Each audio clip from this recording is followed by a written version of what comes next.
Hello friends, welcome to our channel. आज की इस वीडियो में हम पढ़ेंगे rules of pronunciation M and N.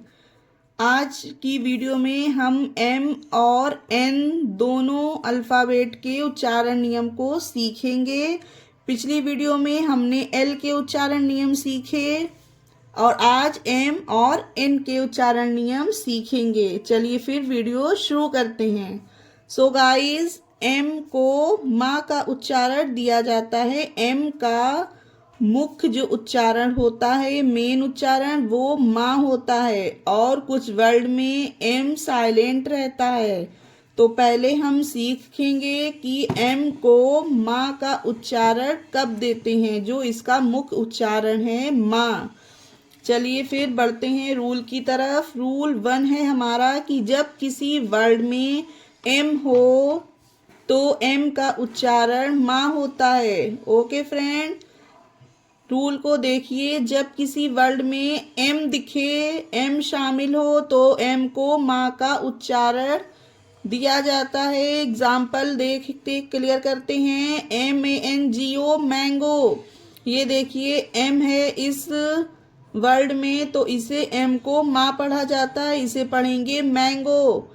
Monkey, M है तो माँ पढ़ा गया मंकी। लेमन, अब ये देखिए यह स्टार्टिंग में एम नहीं है, एम है इसके वर्ड के बीच में, फिर भी माँ को एम को माँ पढ़ा गया। तो जब किसी वर्ड में एम शुरू में हो, बीच में हो या एंड में हो, एम को माँ ही पढ़ते हैं फ्रेंड।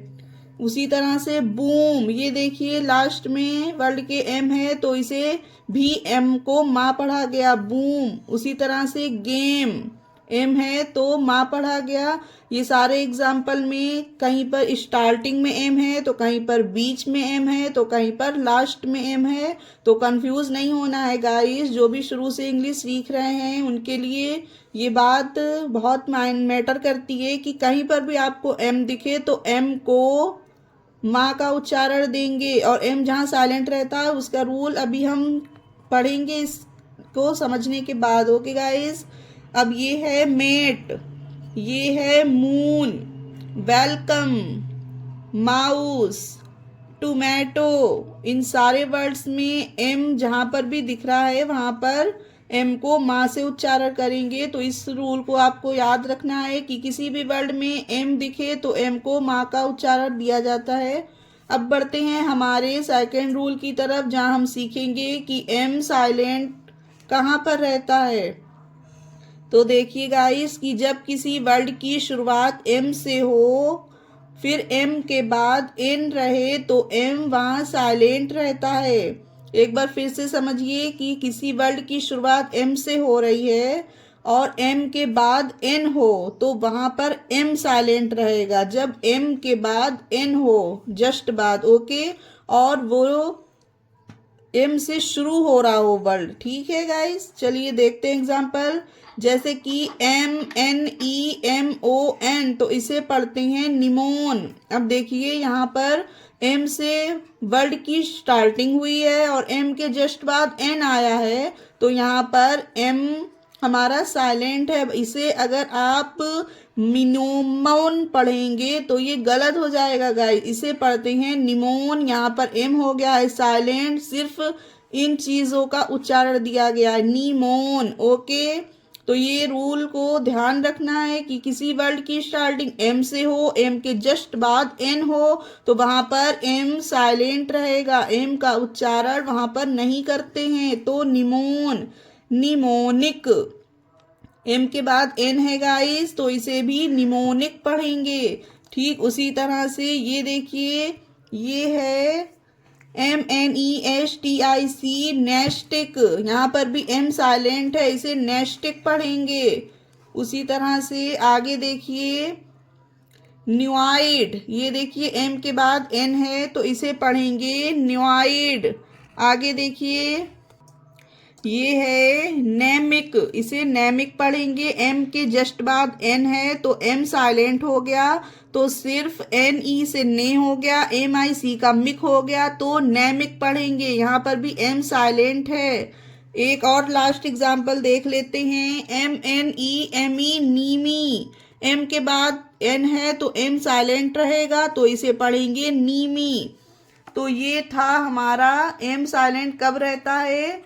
तो इस रूल को ध्यान रखिएगा फ्रेंड कि जब किसी वर्ड की शुरुआत एम से हो, एम के जस्ट बाद एन दिखे तो वहां पर एम साइलेंट रहेगा। ओके फ्रेंड, ये हो गए हमारे एम के दो रूल सिंपल से। जब किसी वर्ड में एम हो तो एम को माँ का उच्चारण दिया जाएगा, और जब एम के बाद एन हो तो एम साइलेंट रहेगा।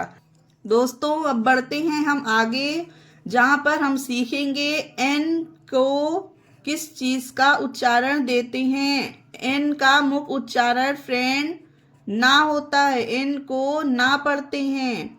ओके फ्रेंड, और एन साइलेंट भी रहता है, वो भी हम आगे सीखेंगे। पहले एन को ना कब पढ़ते हैं, रूल फर्स्ट पढ़कर इस चीज को क्लियर करते हैं। जब किसी वर्ड में एन हो तो एन का उच्चारण ना होगा। बिल्कुल सेम एम की तरह ही इसका भी रूल है कि जब किसी वर्ड में एम था तो मा हुआ, जब किसी वर्ड में एन है तो ना हो जाएगा। अब एन आपको कहीं पर भी दिखे, बीच में दिखे, स्टार्टिंग में दिखे, एंड में दिखे, एन को ना ही पढ़ा जाता है। दोस्तों एग्जाम्पल देखिए, नोज।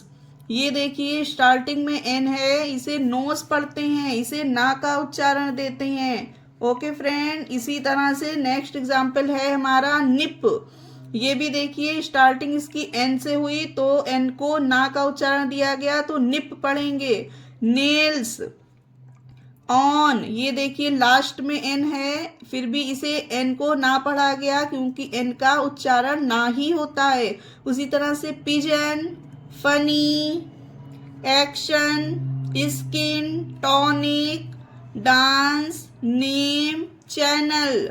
यहाँ पर डबल एन दिए गए हैं और वर्ड के बीच में है, फिर भी डबल एन को भी ना ही पढ़ा गया फ्रेंड। जब किसी भी वर्ड में आपको एन दिखे तो वहां पर एन को ना ही प्रोनाउंस किया जाएगा। क्लियर हो गया। बढ़ते हैं आगे कि एन साइलेंट कहाँ पर रहता है। ओके फ्रेंड, देखिए जब किसी वर्ड के अंत में मतलब लास्ट में एम के बाद एन हो तो एन साइलेंट होता है। रूल को अच्छे से फिर से एक बार रिपीट करिए कि जब किसी वर्ड के अंत में एम के बाद एन हो तो एन वहां पर साइलेंट रहेगा। जैसे कि AUTUMN, देखिए वर्ड के लास्ट में एम के बाद एन आया तो इसे क्या पढ़ेंगे, इसे पढ़ा जाता है ऑटम। ये देखिए गाइस एम के बाद एन है लास्ट में, तो यही चीज आपको ध्यान रखनी है कि वर्ड के लास्ट में एम के बाद एन हो तो वहां पर एन को साइलेंट करिएगा। ओके, ऑटम पढ़ा गया इसे। उसी तरह से ये है सॉलम, एम के बाद एन है तो सॉलम। उसी तरह से कॉलम, बैडम। इसी तरह से प्री कॉन्डेम, ये देखिए प्री कॉन्डेम। ये है डैम। हर एक वर्ड में एम के बाद एन आया है तो यहाँ पर आप पढ़कर देखिए तो यहाँ पर एन का कहीं पर भी ना का उच्चारण नहीं हो रहा है किसी वर्ड में, यहाँ पर एन साइलेंट है। ऑटम, सॉलम, कॉलम, बैडम, प्रीकॉन्डम, डैम। अब आप एक चीज ध्यान रखिए फ्रेंड कि एम साइलेंट था जब हम किसी वर्ड की शुरू में एम के बाद एन था। ओके फ्रेंड, और एन साइलेंट है जब किसी वर्ड में लास्ट में एम के बाद एन है। बस ये दो चीजें इसमें कॉमन है कि एम के बाद एन है तो एन साइलेंट, एम के बाद एन है तो एम साइलेंट। पर यहाँ पर ये चीज कॉमन नहीं है, यहाँ पर ये लास्ट में है तो एन साइलेंट हुआ, वहां पर वो स्टार्टिंग में ही था एम के बाद एन तो वहां पर एम साइलेंट था। ओके फ्रेंड, तो ये थे हमारे आज के एम और एन के रूल्स और उनके एग्जाम्पल जो हमने आज की वीडियो में सीखे। उम्मीद है आपको वीडियो पसंद आई होगी और आज की वीडियो से आपको कुछ ना कुछ सीखने को मिला होगा। वीडियो अच्छी लगी हो तो अपना कीमती लाइक दीजिएगा।